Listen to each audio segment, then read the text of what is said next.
Hello everyone, and welcome back to Mythology Unveiled. Today, we're taking you back to ancient Greece to explore the story of a hero filled with adventure and tragedy, Cadmus. Not only was he the founder of Thebes, but he also faced numerous trials of fate and difficult choices throughout his life. From searching for his missing sister Europa, to conversing with gods, and finally establishing his own city, every step of his journey was filled with drama and profound twists. Today, we will dive into this myth and uncover the touching stories and divine interventions that shaped Cadmus' life. Are you ready? Let's embark on this journey through fate together. Remember to subscribe to our channel and hit the notification bell so you won't miss any exciting stories. In the vast chapters of Greek mythology, the story of Cadmus is one filled with adventure, struggle, and the intertwining of fate.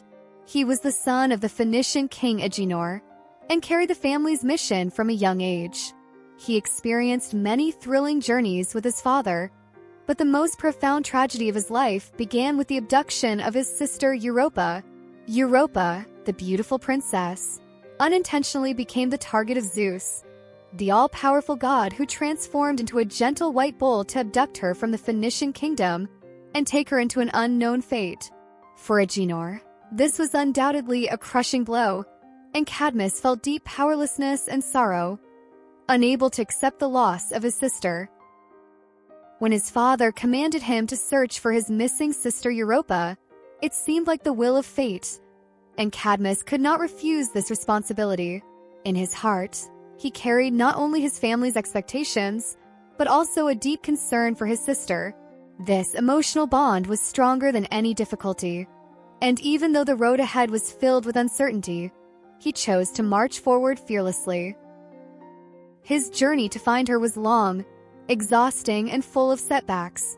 Starting from the land of Greece, Cadmus faced hardships as he journeyed across countless countries.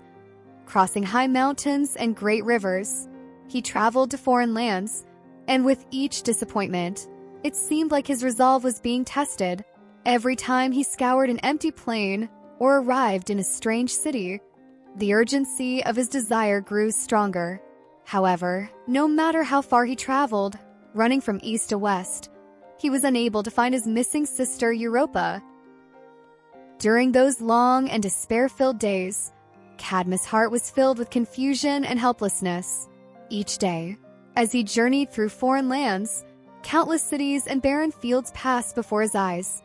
Yet Europa remained out of reach. As time slowly passed, Cadmus' belief began to waver. This predicament made him feel increasingly lonely and lost. No matter how hard he tried, it seemed like there was no glimmer of hope to break free from the deadlock. Just when he was about to give up, he decided to travel to Delphi to seek the guidance of the gods. After several days of travel, he finally arrived at the Temple of Apollo. The temple stood high on a mountain, emitting a mysterious light, as if it was the only bridge between the earthly and divine realms. Cadmus knew deeply that this prayer would mark the turning point of his destiny. Standing before the temple, he prayed sincerely, his heart filled with longing and uncertainty for the future, hoping the gods would guide him out of his troubles. The oracle's answer was unexpected. When he heard the voice, Cadmus was shaken to his core. The oracle told him that he must abandon the mission to find Europa and let go of his attachment to the past. This was not just a change of fate. It felt like a spiritual awakening. The gods told him that the future did not lie in returning to the past, but in creating a new future. This was a new responsibility that destiny had given him, to found a new city and become its creator. The oracle's guidance did not end there. Even more mysteriously, the gods told Cadmus that a young cow, which had never borne a yoke, would guide him on his journey, leading him to the place where he would build his city. This mysterious symbol seemed to tell Cadmus that his journey was no longer about searching, but about a brand new beginning. This oracle not only provided guidance, but also symbolized a turning point in Cadmus' destiny. He was no longer the lonely seeker, but a creator, someone with the power to change his fate. This divine direction gave him new hope and allowed him to find a purpose in life, to build a city of his own and leave an eternal mark on this land. When Cadmus left the temple, his heart was still filled with confusion and anticipation, but he soon encountered an unexpected turning point. Just as the oracle had foretold, he discovered a young cow, unlike any other. This animal bore no signs of burden, nor the marks of past enslavement. It seemed to be a messenger chosen by fate. At that moment, Cadmus suddenly understood that this young cow was his new guide on the journey ahead. Without hesitation, he decided to follow it, as if all the uncertainties in the world disappeared with that one choice. Cadmus embarked on a new journey, no longer a lonely seeker, but a creator about to open a new chapter. The young cow walked with ease, unhurried and calm, and Cadmus felt a peace and strength he had never experienced before. He traveled through countless mountains and crossed long roads. It all seemed like a trial arranged by fate, heavy yet filled with meaning. Each step brought him closer to his mission, and every moment assured him that the path ahead would ultimately guide him to a new beginning. Finally, on a vast field of grass, the young cow stopped, lifted its head, and gently mooed, as if speaking to the sky. Then it calmly lay down. Cadmus stood nearby, gazing at the land before him, his heart filled with gratitude and awe. He knew this was the place described by the oracle, the site where he would build his new city. This field, this land that lived in harmony with nature, would become the foundation of his new life. At that moment, Cadmus was no longer the confused youth of the past, nor the lost seeker wandering without purpose. He had found his place, the very foundation upon which he would build his city. This future city would carry all his hopes and dreams and bear witness to his transformation from a bewildered traveler to a determined creator. However, even though Cadmus had found the ideal site for his city under the oracle's guidance, things did not go as smoothly as he had hoped. When he prepared to conduct a sacrifice for the young cow to mark the beginning of the city, an unexpected obstacle arose. Cadmus instructed his followers to fetch water from a nearby spring to prepare for the ritual. However, hidden near the seemingly calm spring was a terrifying presence, a massive dragon that claimed the land as its own and fiercely attacked anyone who ventured too close. When Cadmus learned that his followers had been attacked by the terrifying dragon near the spring and had all perished, his heart was filled with immense anger and sorrow. The dragon's existence not only robbed him of his friends and helpers, but also hindered his ability to complete his plan of building the city. Faced with such a challenge, Cadmus did not choose to retreat. Instead, he resolutely decided to confront the beast himself and eliminate the monster once and for all. Fueled by anger and grief, he threw himself into the life-or-death battle with the dragon without hesitation. At that moment, his courage and determination reached their peak, and every move was filled with a thirst for vengeance and a sense of responsibility for the future. The battle between Cadmus and the dragon was intense, with the air seemingly filled with flames and roars. Every strike was like thunder, shaking the earth. Despite the dragon's immense strength and thick, armored scales, Cadmus did not falter. He struggled on the edge of life and death, learning from every attack, steadfast in his belief, with only one goal: to avenge his fallen companions. After a fierce battle for survival, Cadmus finally discovered the dragon's weakness, and with all his strength, he defeated the fearsome creature. When the final blow struck, the dragon fell to the ground, lifeless. The silence that followed was broken only by Cadmus's labored breathing. This grueling fight not only earned him a victory over life and death, but also cleared the path for him to build the city of Thebes. After a fierce battle for survival, Cadmus finally discovered the dragon's weakness, and with all his strength, he defeated the fearsome creature. When the final blow struck, the dragon fell to the ground, lifeless. The silence that followed was broken only by Cadmus's labored breathing. This grueling fight not only earned him a victory over life and death, but also cleared the path for him to build the city of Thebes. These warriors did not follow commands. Instead, they began fighting each other like wild beasts, their clashes echoing like thunder. Cadmus watched helplessly as a merciless civil war unfolded before him, until only 5 warriors remained. These surviving warriors, though from different backgrounds, came to a peace agreement after an intense struggle and decided to join Cadmus in building the future city of Thebes.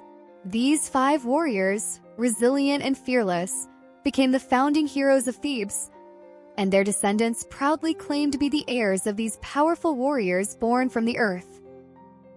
However, this journey was not so simple, and Cadmus's fate was still fraught with twists and turns.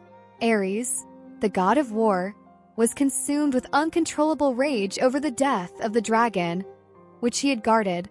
The wrath of the god of war was unimaginable, and he swore to take revenge on Cadmus. Had it not been for Zeus's timely intervention, Cadmus might have already fallen at the hands of Ares. However, Zeus did not allow this hatred to escalate beyond repair. He persuaded Ares to reduce the punishment to 8 years of servitude. While this was undoubtedly a heavy burden for Cadmus, he did not bow down or give up. During these 8 years of servitude, Cadmus was not broken by his hardships. Instead, he reconciled with Ares through his perseverance and sincerity. Over time, he earned the respect of the god of war and ultimately received Ares's forgiveness. After a series of difficult challenges and trials of fate, Cadmus finally saw a glimmer of light.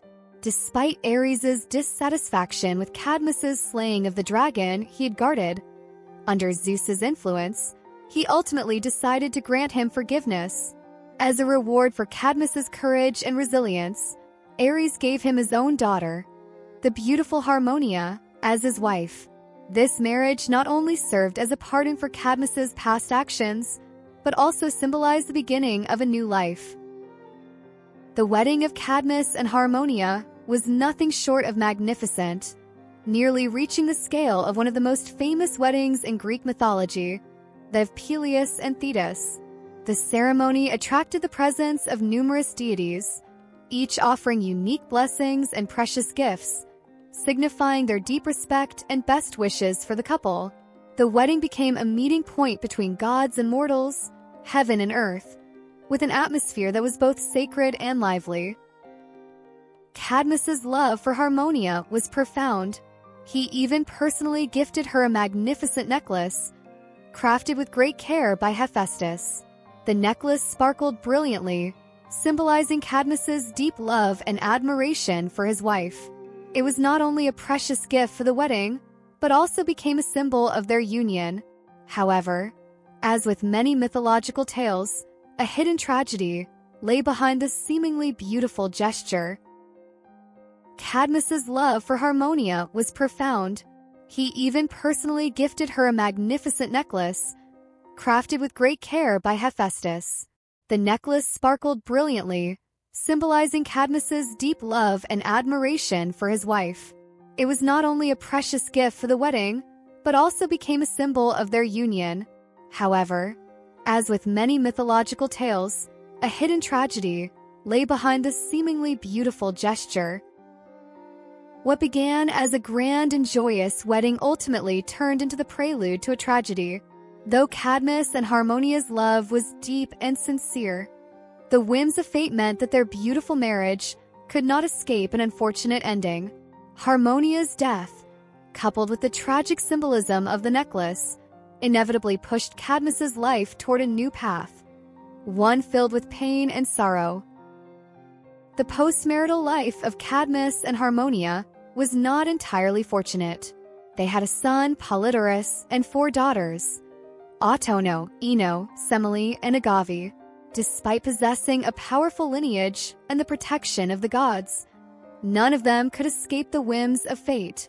Each played a significant role in the history of Thebes, but their destinies were marked by tragedy and trials. Polydarus' fate mirrored that of his father, though he did not become the ruler of Thebes.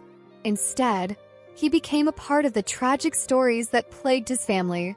The four daughters, Autono, Ino, Semele, and Agave, each faced their own fates.